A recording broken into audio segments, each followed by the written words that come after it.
It just all comes down to adding more capacity. More capacity is more satellites, and in the cellular world, it's adding more cell sites. So I think they're going to show the government, hey, here's our launch schedule. This is going to address the capacity situation. I don't think any of the satellite providers are saying, hey, what we have is all we're going to have. They're going to keep launching. The cadence will be associated with the capacity. That was Tim Courtney, president of Waves, a professional services and consulting company for the telecom industry regarding the future scalability of satellite networks. Hi, I'm Jeff Johnston, and welcome to the All Day Digital Podcast, where we talk to industry executives and thought leaders to get their perspective on a wide range of factors shaping the digital infrastructure market. This podcast is brought to you by CoBank's Knowledge Exchange Group. Recent changes to the BEAD program have adopted a technology-agnostic approach for connecting underserved and unserved areas. These changes mean fixed wireless and satellite networks will likely play a larger role in rural America, which brings opportunities and threats to rural fixed line operators. Tim has worked in the telecom industry his entire career and has a knack for being able to look around the corner to see what's coming. So given these major changes, I was thrilled when Tim agreed to come on the podcast to discuss this important topic. So without any further ado, pitter patter, let's see what Tim has to say. Tim Courtney, it's great to see you again. Welcome back to the podcast. How have you been? I've been doing well, Jeff. It's great to be back with you. So looking forward to our conversation today. Oh, me too. Always excited to talk to you, Tim. And by the way, congratulations on your new job and your new opportunity. It sounds great. So I'm super happy for you. Now, there's a bunch of great people at Wavesys, WAVSYS. We're doing staffing for the telecom industry, temp to perm type situations, as well as SOW, full scope of work type jobs on the design, build, and operate front. So anything from fiber, data centers, wireless, fixed wireless, you name it, anything related to telecom, testing, design, deploy, we're helping out the industry. So thanks for bringing that up.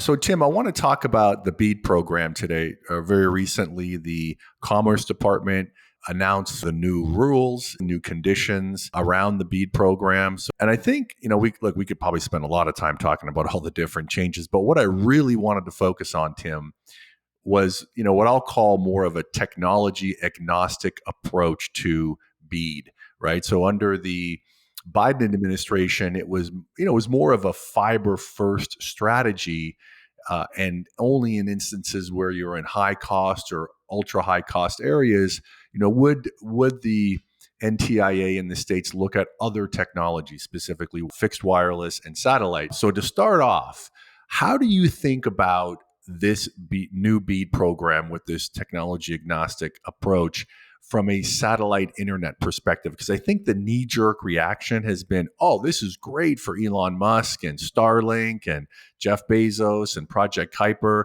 I think the hype is definitely warranted, right? It's a great technology, what Starlink and Kuiper and Viasat and others have done in the industry. It's a proven technology. The downside is there's going to be a physical dish associated with this. Now, these are small, but they're going to have some line of sight. They're going to have to be outdoor. And this is no different than what the fixed wireless folks have come to deal with.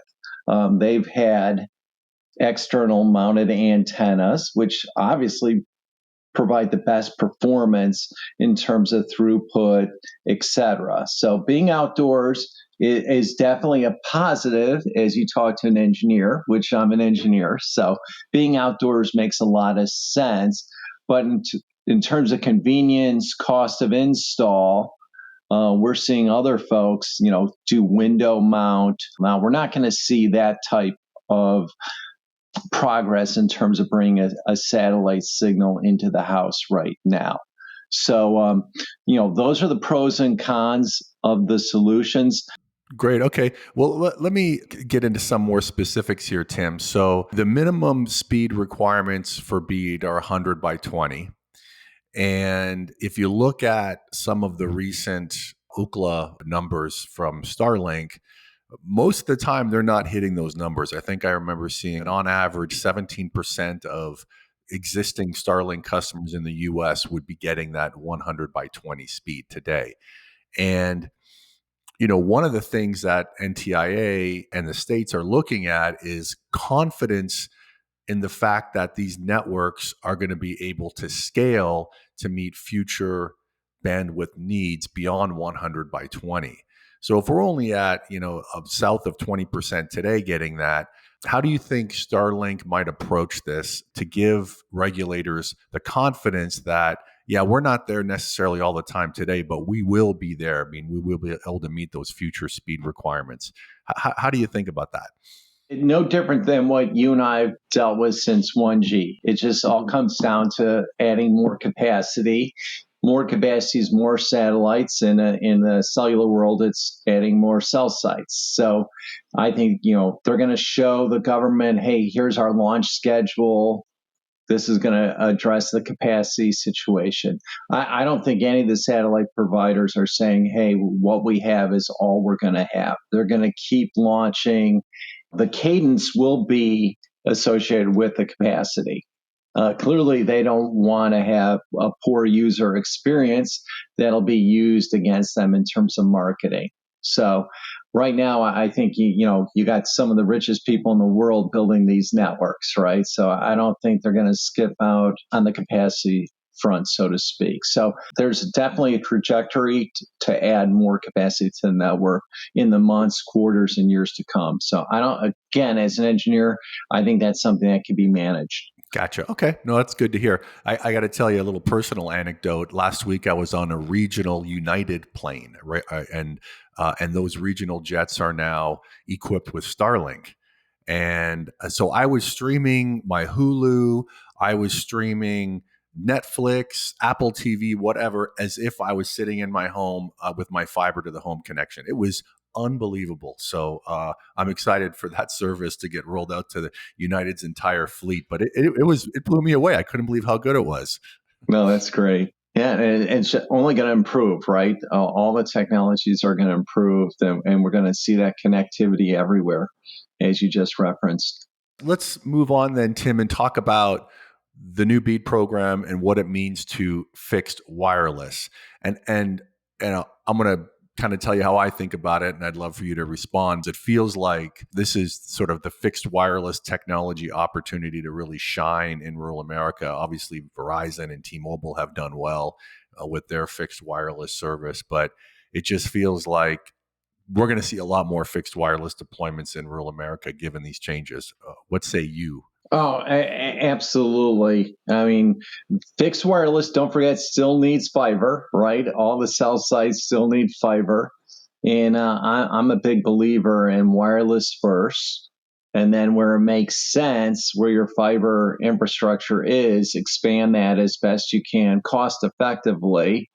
And then you might orphan off wireless that you've already built, but that could be a business in of itself. T-Mobile, Verizon, and AT&T are selling wireless backup. Back to connectivity, your smart home, security systems, cameras, making sure the Amazon package got delivered, which my kids love to check out. So having that redundant link is nice. And that's no different than what security systems at your home have been doing, right? They use your telephone line for the longest time, and they use cellular as backup. So that's what I see the life cycle of a fixed wireless provider. Fixed wireless first, fiber second, and then use that network as a backup to your fiber network is the ultimate solution. And then I saw too that the NTIA is open to or treating unlicensed spectrum. I think I got this right. Unlicensed spectrum, the same they would licensed spectrum. So, can you talk a little bit about what you're seeing there in terms of, how do you think about CBRS unlicensed deployments in rural America?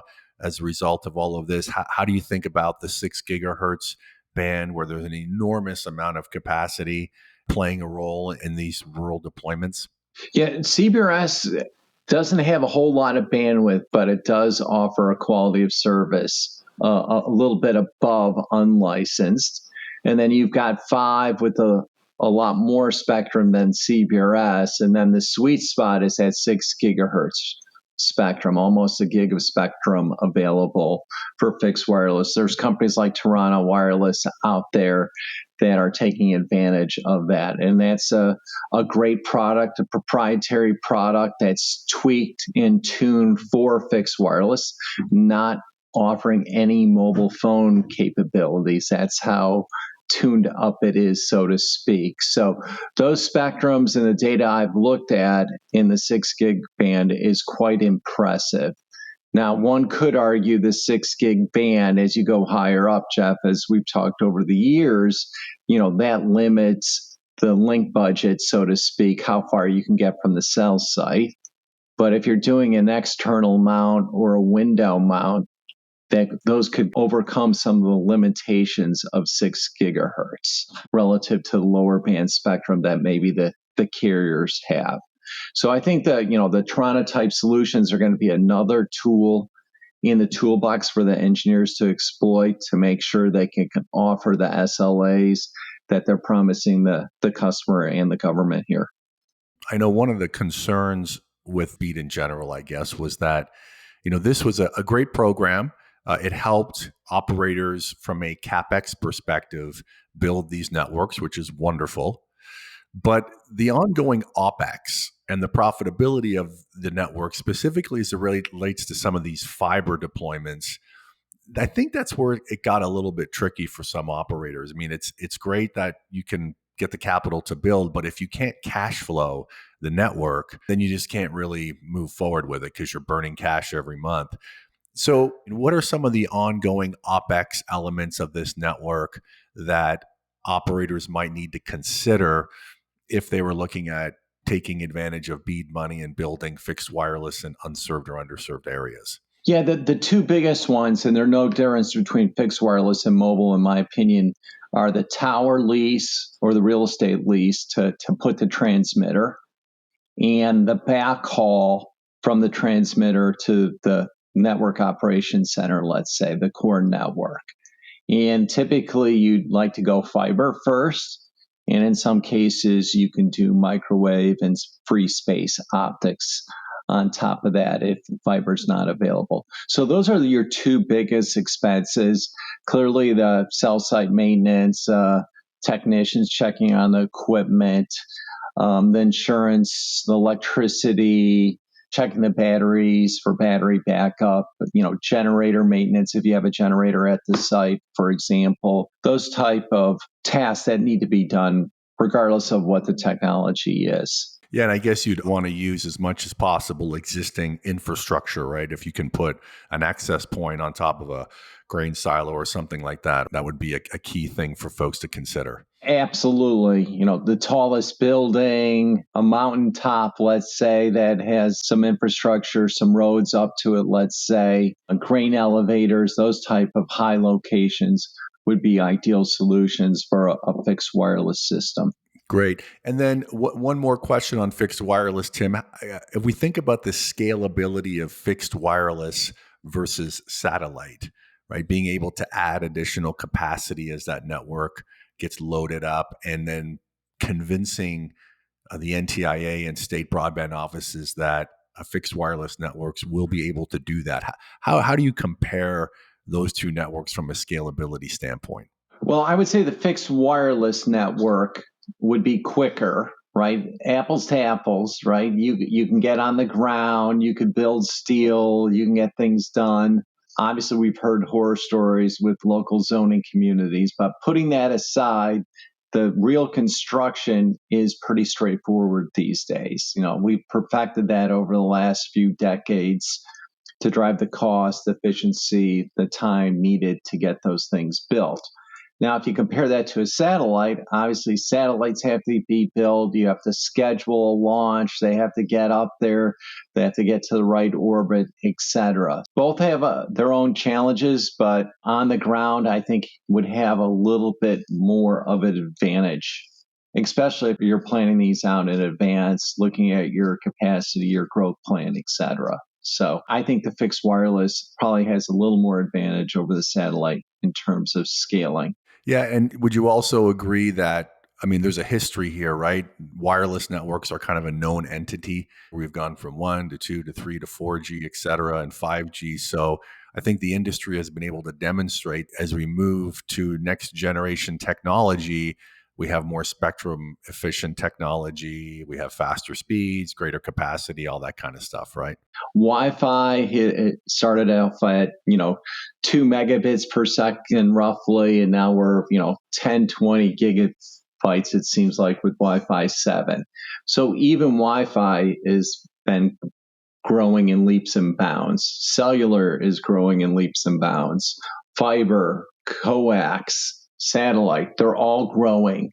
So I would say to the regulators, there's already a track record of these technologies improving to satisfy the customers. And I don't see that stopping anytime soon. All right. So, Tim, let's shift here a little bit and talk about fixed line rural broadband operators and how they should think about the changes that were made to the BEAD program. Should these folks be really leaning into this and looking for opportunities to deploy fixed wireless with BEAD money that maybe they weren't thinking about before? If you were in their shoes, how would you be thinking about these changes and how it might impact your business and what you were going to do about it? Well, I think it's going to be a lot quicker now since satellite, you can get that installed in days, really, from an order. So now the competition could be immediate in terms of internet to internet, in terms of competitive foe, let's say. So if I was there in their shoes and taking a look at what the cellular folks have done, as well as the cable TV folks have done, is the bundle. It's the bundle of the landline or mobile internet along with a mobile phone. Having those two things together really cuts down the churn and keeps that customer sticky. So if you have a great customer base, you got to ask yourself, is there any way to provide a phone service? I know there's partnerships out there with some of the major carriers that the rural ISPs can tap into. But I'm a big believer, the short to medium term, that these folks need to be equipped to offer both services. If not, then they could be bundled against, let's say. Now, you could argue Starlink doesn't have much to bundle there. I get that. But a Kuiper with Amazon, Amazon Prime, and all the other services, there could be a powerful bundle there in the future. So that I would say maintain your customers, keep them happy, offer them more value, and can you bring that mobile phone play to the table?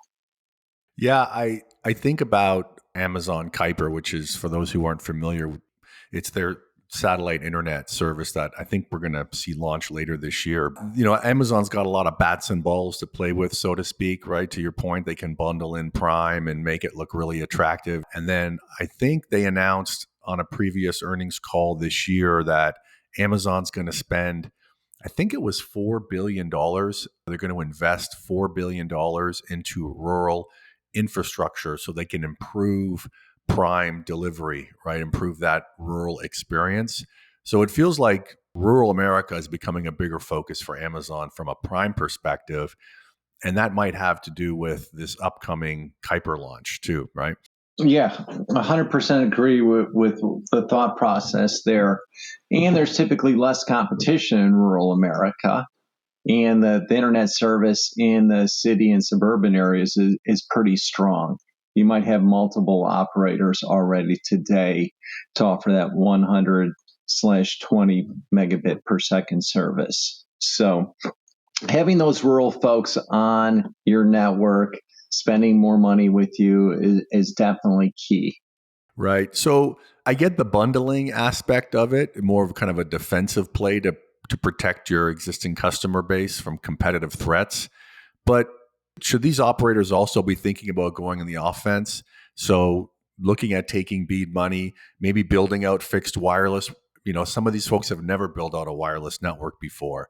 So maybe you could talk to him a little bit about, what's that like? I mean, how far out of the comfort zone are we talking about here for fixed line operators to build wireless networks in adjacent markets? How do you think about that? Yeah, I definitely would advise folks to take a look at that. Look at where your plant is today, figure out if there's any tall structures around that plant, or creating or partnering with some tower companies to get those towers put in place to offer fixed wireless. I'm pretty confident, based on the density, that there's still places where fixed wireless is a great technology and can be a lower cost technology to satellite. Satellite's a premium service still today in most cases. You're paying a pretty penny for that service compared to what a fixed wireless carrier can provide or a traditional mobile phone operator could provide in terms of a bundle. So I think there's some competitive space where you can fit yourself in and come in lower on the pricing and still cash flow a fixed wireless network on top of your terrestrial network. In terms of the fringe, right? Focus on your fiber network as the core, and then the spurs off that build out the fixed wireless network. Well, hey, listen, wonderful insight as always. Anything I didn't ask you about, Tim, that you wanted to cover? I mean, the stage is yours for any kind of closing comments. Again, I'm still the biggest theme I would say is the bundle. I've seen what the bundle's done to our industry as it relates to mobile and the cable TV side of things, and it's successful. And customers resonate, and customers like the value equation. T-Mobile, it has T-Mobile Tuesdays, right? It's a great marketing program. There's always these little niche things that offer value to keep a customer sticky. So whatever you can do above and beyond your basic service to make that customer happy and exceed their expectations is going to go a long, long way. The bundle is the key thing. There's going to be more competition. So start thinking about how you can go on offense and defense, so to speak, as Jeff just said. So a lot of opportunity out there. The country deserves everyone to be covered with internet here. And I think we're going the right direction as the technology is an agnostic solution, and let the business folks figure out what's the right way to do this. And again, it's not going to be static. As I said, fixed wireless today, fiber tomorrow, fixed wireless backup as the third leg of the stool. So that's what I would say, Jeff. And I appreciate your time today to brainstorm with you on the state of the industry here. Great thoughts, a great summary. And again, thank you for coming on today. I really appreciate it. A special thanks goes out to Tim for being on the podcast today. I think it's important for rural fixed line operators to make sure they take a close look at the BEAD program given the recent changes. And I know there is still a lot of red tape and reporting requirements, but I'm guessing the economics look better now that there is greater flexibility on the network side. And one of my concerns is the risk of a new operator entering an underserved market with a government-funded fixed wireless network, then edging out into adjacent competitive markets with a broadband smartphone bundle. Hey, thanks for joining me today. And a special thanks to my co-bank associates Christina Pope and Tyler Herron, because without them, there wouldn't be an all-day digital podcast. Watch out for our next episode. The information provided in this podcast is not intended to be investment, tax, or legal advice and should not be relied upon by listeners for such purposes. The information contained in this podcast has been compiled from what CoBank regards as reliable sources. However, CoBank does not make any representation or warranty regarding the content and disclaims any responsibility for the information, materials, third-party opinions, and data included in this podcast. In no event will CoBank be liable for any decision made or actions taken by any person or persons relying on the information contained in this podcast.